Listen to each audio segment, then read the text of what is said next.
luck in all these Grand Prix tournaments that I was afraid of my own shadow. Yeah, for me, that's why I came to Paris. Yeah, it's a day of judgment. Paris was the grand finale of the 1994 Intel World Series. The three clear favourites to win the Grand Prix were Moscow winner Viswanathan Anand, New York winner Vladimir Kramnik, and London winner Vassily Ivanchuk. Kramnik was just 1 point ahead of Ivanchuk and Anand, who were tied for second. World champion Garry Kasparov had only an outside chance of claiming the overall Grand Prix. To achieve his goal, not only would he have to win in Paris, where Grand Prix points counted double, but he would have to trust that none of his main rivals would even reach the final. The first round saw the beginning of a miracle. After all the tension of the London victory, Vassily Ivanchuk's nerves finally failed here in Paris. His first-round opponent, Ilya Smirin from Israel, held him to two uneventful draws, which brought them to the lottery of the shootout. Ivanchuk won the toss and selected the black pieces, meaning that a draw would be enough to send him through, though in accordance with the shootout rules he would only start with 5 minutes to Smirin's 6. It was clear that the Ukrainian felt ill at ease from the opening, and as he dawdled nervously, both his position and his time began to deteriorate. Under extreme pressure, he simply froze. He might have been playing a postal game. Smirin couldn't believe his luck. He had only to make legal moves for Ivanchuk's time to run out. And as it was, he even landed a killer punch. Ivanchuk had blown it. With Kramnik and Kasparov in the top half of the draw, and Ivanchuk now out of the tournament, Vishy Anand's path to the final looked relatively clear. However, his first-round opponent, Anatoly Vasyl, a Russian émigré now resident in Paris, had other ideas. Vasyl came out on top in a theoretical duel in the first game, so Vishy found himself in a must-win situation in the second. Anand opened with his customary pawn to e4. Vasyl played c5, then knight f3, e6. First few moves absolutely normal. Sicilian defence. Black captured on d4, white recaptured. Vasyl played knight f6. Anand defended the pawn with knight c3, and then came knight c6. Now this is Vasyl's normal opening. It's inviting white to play into the highly complex Sveshnikov variation, which would begin with knight to b5, then d6, and bishop f4, e5, and bishop g5. Very complicated, and Vasyl is a specialist in that opening. Anand thought he was being clever when he played his pawn to g3, just to sidestep all those complicated variations. But in fact, as Vasyl revealed afterwards, he had prepared his next move specifically for this tournament. He played his queen out to b6, attacking the knight on d4. Very aggressive move. Anand captured on c6. Vasyl recaptured with the b-pawn, so that strengthens his centre and opened the b-file. We'll see in a moment how critical, how crucial that is. And now Anand pushed on with his pawn to e5. Then came knight to d5. And now Anand made a mistake. He played his knight into e4, which on the surface of it looks fine, just looking at that slightly weak d6 square.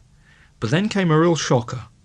Queen b4 check, attacking the knight, and of course checking the white king. So the knight was forced to come back to d2. And then came another excellent move, really rather surprising. Black's queen came to d4, attacking the pawn on e5. This is really rather uncomfortable for white. Anand defended the pawn with queen to e2. Now, if he has enough time to play the bishop to g2 and then castle on the kingside, he'll be fine. But Vasyl's next move was really very tricky indeed, and it cuts across white's plans. He played his rook to b8. Now, Anand hovered with his hand at this moment over the bishop on f1. But if he makes the natural move bishop to g2, Then as he realised, black plays the knight to c3. Fantastic move. And if pawn takes knight, then queen takes pawn.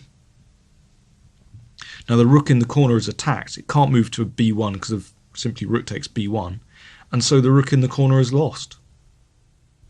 Of course, it's possible for white to simply move the queen, but if, say, queen to d3, then queen takes pawn check. So it's necessary to keep defending the e-pawn, but the only satisfactory way to do that is queen e3, which is really rather ugly. Black simply captures the queen, pawn takes, and white's pawn structure has been shattered. Simply a move like knight a4 would keep up the pressure on white's position. Realising that bishop g2 would land him in great difficulties, Anand played knight b3. Now he thought he'd cut out all these tactics, but in fact he fell headlong into another one. Weiser snapped off the knight, rook takes b3, pawn takes rook, and then bishop b4 check. A really surprising combination, and white is completely lost in this position. If pawn to c3, then knight takes c3, pawn takes knight, and now a couple of moves to black, but bishop takes c3 is probably best. Bishop d2 forced, then bishop takes d2 check, queen takes d2, the rook in the corner goes, queen takes a1 check, and the pawn on e5 will fall as well after queen d1, queen takes e5 check. White is hopelessly lost here. Instead, Anand played the bishop to d2, but this was also hopeless. Weiser captured on d2, queen takes d2, and then he played queen e4 check, winning the rook in the corner. Anand struggled on with queen e2, queen takes h1, but he was completely lost. He's a piece down and really had nothing to show for it. After 30 moves, Anand was forced to resign and he was out of the tournament. In the remaining first round matches, Predrag Nikolic's solid approach was too much for the colourful Kazakh Vladislav Tkachiev, and the young Israeli Vadim Milov beat Viktor Korchnoi. In the other half of the draw, Vladimir Kramnik kept his chances of winning the Grand Prix alive by defeating Judith Polgar. Alexei Viswanathan dealt efficiently with Matthew Sadler, while Michael Adams had a total disaster against Iceland's champion Johan Hjorvarsson when he lost a whole piece in the opening. Adams has a very good record playing against the Sicilian, but here he was tricked at a very early stage. d4, c takes d4, knight takes d4, a6, bishop d3. Hjorvarsson now played a slightly unusual continuation, bishop c5, knight b3, bishop a7, knight c3, knight c6, queen e2, knight ge7, slightly unusual move, bishop e3, d6, Adams castle queenside. Now b5 came, which as it turned out was a very powerful idea. Adams played f4 and black kept pushing with b4. Adams put the knight out on a4, which with hindsight was a very poor move. Hjorvarsson played bishop d7, very tricky indeed, and Adams obviously didn't realise the danger. He captured the bishop on a7, expecting rook takes a7, but Hjorvarsson played knight takes a7, and suddenly the knight on a4 could not be protected. Next move, Hjorvarsson played bishop takes a4, and that was the end of the game. For a player of Adams' ability, a humiliating experience. Garry Kasparov's destiny lay in his own hands. If all went well, he was on course for a semi-final date with Vladimir Kramnik. The world champion was certainly on mean form in his first round match with Arbakov. This is the position after 14 moves of the king's Indian defence. Kasparov has gained some space on the king side. This pawn on h4 is very nice indeed. It might threaten white's king. But Arbakhov found counterplay on the queen side. It's a very double-edged position. Arbakhov played his pawn to a4, trying to open up lines. Kasparov tried to keep things closed by pushing the pawn to b4. The knight retreated to a2, attacking the b-pawn. Now it's possible for black just to defend the b-pawn with a5, but then, for instance, bishop to b5 is possible, or perhaps rook to c1, immediately seizing the c-file. Instead, Kasparov played more aggressively. He played the knight in c5, threatening knight to b3, forking queen and rook. So Arbakhov had to spend a move just protecting the b3 square, and only then did Kasparov play the pawn to a5, now that the c-file is blocked. Arbakhov's next move was highly controversial. He captured the knight on c5, Kasparov recaptured. Now, in so doing, he's weakened his whole king side. Those dark squares look very weak indeed.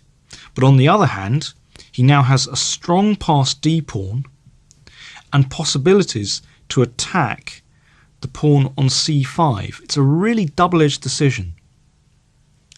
He played the knight to c1. Now that's threatening to come round perhaps to d3 or perhaps to b3 to attack the c-pawn, which is very weak indeed. Kasparov played the king to h7, an excellent move. He's preparing to bring the bishop to h6, getting counterplay on those weakened dark squares. The knight came to b3, attacking the c-pawn, and then bishop h6, attacking white's queen, which moved up to d3. Now Kasparov played his queen to d6, protecting the c-pawn, but also blockading white's d-pawn, preventing white's d-pawn from moving forward. White played bishop to b5. Now, in the long run, I think white is going to be able to win the c-pawn with perhaps bishop c6 and queen c4, has to prepare it. But Kasparov just thought, well, it's going to go anyway. He sacrificed it. c4. This is a tremendous move, opening up the diagonal towards white's king. Now Kasparov played king g7. It looks like he's wasting time, but in fact, well, we'll see the purpose of this move in a moment. Bishop came to b5. Then queen b6 check. That's the reason why he sacrificed the c-pawn. King h1. And now black played rook h8. And this is the reason why he shuffled to the side with a king. This sets up some really crude attacking ideas. The main one being, well, this isn't forced variation, but it just shows you the idea behind black's moves. Knight g3 check, pawn takes knight, pawn takes pawn, and then bishop moves, and that's checkmate. That's Kasparov's main attacking idea, and somehow he's got to try and find a way to land with it before white actually gets somewhere on the queen side. Arbakhov played his pawn forward to d6. Now let's work out what would happen if Kasparov played the knight into g3 immediately. Knight g3 check. Well, in fact, Arbakhov would not take that with the pawn. He'd capture with the knight. Knight takes g3, pawn takes knight, and now he could simply block the h-file by playing the pawn to h3. If the bishop comes to f4, threatening bishop takes h3, then d7 blocks the diagonal. And if queen e6, threatening rook takes h3, then pawn takes bishop, queen. So now the pawn on h3 is indirectly defended by the queen on c8. So rook takes queen. And then bishop d7, attacking black's queen. And again, indirectly defending the pawn on h3, saves the day for white, and indeed he remains a piece up. So matters not at all clear. Kasparov is trying to land this enormous cheapo down the h-file, but Arbakov in the meantime is a pawn up on the queen side and looks very strong. Kasparov played the bishop to e6. Arbakov just dropped back with his bishop. He realises it's very important to get rid of that light squared bishop. Kasparov exchanged. He was relieved that he could now capture the pawn on d6. Then came rook a to d1, queen e7. Now, it still looks as though Arbakov is doing very well indeed on the queen side. That pawn on a5 permanently under attack from the knight on b3. But then again, this bishop on h6, still very dangerous indeed, running around the dark squares. So extremely double-edged position. Arbakov played the queen to b5. Now I think that's a mistake because it allowed the bishop to come into e3. I think it would have been better to cover the e3 square with perhaps rook d3. Now came rook d7. The final mistake. Arbakov has overlooked Kasparov's grand cheapo here. Played knight g3 check. Now if pawn takes knight, as we've seen already, pawn takes pawn is checkmate from the rook on h8. Instead Arbakov had to play knight takes g3, then came h takes g3. So if rook takes queen, then rook takes h2 is checkmate. So h3 is forced. And now Kasparov played a very simple move. Queen to e6. I think that's the move that Arbakov must have overlooked. And now it's impossible to defend against rook takes h3, pawn takes rook, queen takes h3, checkmate. The tournament began with so many surprises, and my only hope was not to continue it, I think I paid my contribution for the surprise in London, the full amount. Hi, this is Grandmaster Damian Lemos. First of all, I hope you enjoyed this video. If you would like to receive more free chess videos from us, you can just click the subscribe button below. I would also highly recommend signing up for my free mail course, The 10 Grandmaster Secrets to Dominate Chess. During this exclusive course from onlinechesslessons.net, I'll share with you my own Grandmaster shortcuts to effective attacking, defending, and growth hacks to improving your chess without complicated books or memorization. So sign up by clicking the sidebar on the right, and I know you won't be disappointed. Once more, this is Damian for onlinechesslessons.net, and I'll see you in my videos. Thank you.